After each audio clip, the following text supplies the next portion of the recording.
cannot be seen. First, as he's feeling cold, he enters a mall for some more. उसे ठंड लगती है तो वो मॉल में जाता है कुछ गर्मी पाने के लिए. After the stores shut down, जब stores बंद हो जाते हैं, तो he decides to wear some warm clothes and eat something. वो चाहता है कि कुछ वो खा ले और वो गर्म कपड़े पहनना चाहता है क्योंकि ठंड में एकदम नेकेड होके या एकदम नंगे होके वो बाहर नहीं फिर सकता है. तो he first unboxes a few clothes and wears them. पहले कुछ कपड़े निकालता है उन्हें पहनता है. Then from the kitchen of a restaurant, he eats cold meat and some coffee. और किचन से रेस्टोरेंट के वो कोल्ड मीट निकालता है और कुछ कॉफी लेता है. Later he goes to a grocery.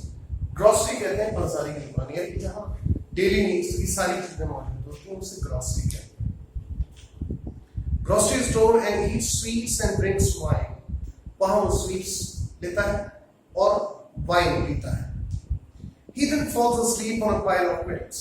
और उसके बाद रजाइयों के रजाई गद्दों के ढेर में वो लेट जाता है.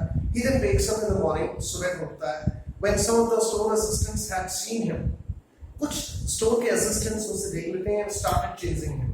और उसका पीछा करते हैं. Now he quickly threw away all the clothes. सारे क्लोथ्स उसने फेंक दिए. He was wearing and became invisible again. क्योंकि वो जब कपड़े नहीं पहने हुए होता है तो उसे कोई नहीं देख सकता. Then he started roaming around again without any clothes in the cool winters of London. और उसके बाद बिना कपड़ों के वो लंदन में घूमता रहता है. यानी कि जब वो कपड़े नहीं पहने हुए होता है तो उसे कोई नहीं देख सकता है. Now he then decides to steal clothes from a theatre company as he knew he would get something there to cover his face as well. उसके बाद थिएटर कंपनी पे जाता है. उसे पता है कि वहाँ कुछ न कुछ ऐसा मिल जाएगा जिससे वो अपने चेहरे को कवर कर सकेगा. He then steals bandages for his face, dark glasses यानी कि bandages जो वो पट्टियाँ जो इंसान इंजर्ड होने पे लगाता है उनको वो अपने चेहरे पर पूरी तरह से लपेट लेता है. डार्क ग्लासेस यानी कि काला चश्मा पहन लेता है. फॉल्स नोज यानी कि झूठी एक नाक लगा लेता है. And a hat for covering himself और एक हैट पहन लेता है ताकि उसे कोई पहचान न सके. He had booked 2 rooms at the local inn. Inn means I-N-N. Inn means सराय. सराय वो जगह होती है जहाँ लोग आकर के ठहरते हैं.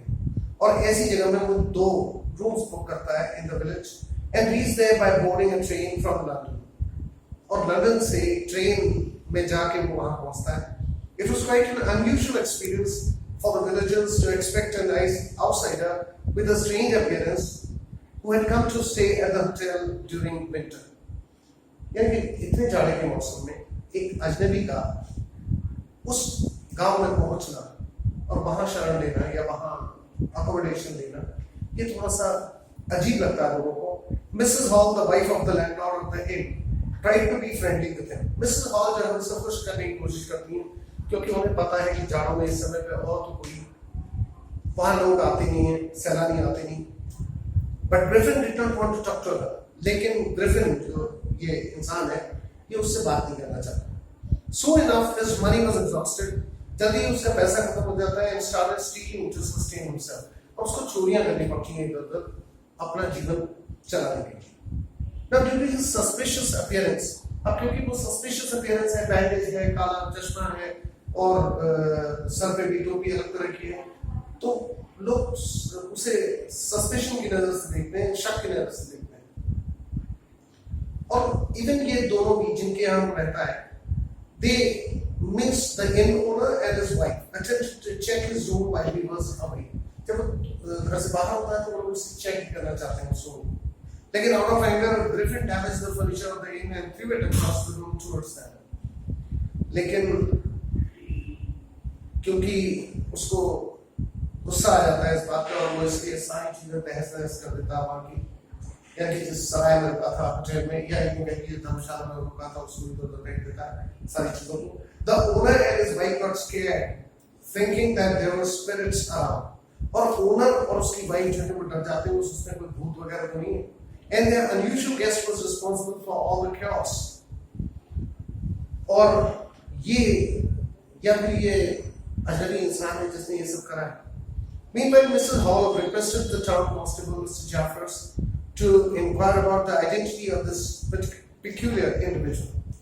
और मिस्टर जाफर जो कि कांस्टेबल है टाउन का, उससे वो लोग रिक्वेस्ट करते हैं कि इसकी आइडेंटिटी पता करें and arrest him for damaging her furnishings, और जितनी भी चीजें उनके घर की साज सामान था उसका नुकसान की भरपाई करने को मतलब उस इंसान का पता लगे तो उसकी भरपाई हो पाए. This annoyed Griffin further, और इससे लेकिन Griffin बहुत ज्यादा गुस्सा है and decided to reveal his identity as he started unwrapping his bandages. और उसने अपनी आइडेंटिटी को रिवील करने का यानी कि उनके सामने खुलासा करने का फैसला लिया. उसने सारे बैंडेजेस हटा दिए, विस्कर्स यानी कि जो मूछें उसने नकली बना रखी थी, स्पेक्टिकल्स यानी कि चश्मा नजर का, एंड नोज, सब कुछ उसने उनके सामने खोल कर रख दिया. Everyone was shocked to see this as there was no normal human being hidden behind the bandages. और सब लोग चकित थे कि ये तो कोई नॉर्मल ह्यूमन बीइंग है नहीं. The constable could not catch hold of Griffin. Constable भी उसको नहीं पकड़ पाया. As he took off, all his garments became invisible and disappeared in thin air. और कांस्टेबल भी उसको नहीं पकड़ पाया. और अल्टीमेटली ये हुआ कि उसने सारे अपने कपड़े पर उतार लिए और इस तरह से वो नंगा होकर पूरे वो फिर से दोबारा से अदृश्य हो गया यानी कि गायब हो गया. ये एक ब्रीफ था इस स्टोरी के बारे में जो कि एक नॉवल है एक्चुअली एच.जी. वेल्स का footprints without feet. I hope you must have understood. Thank you so very much.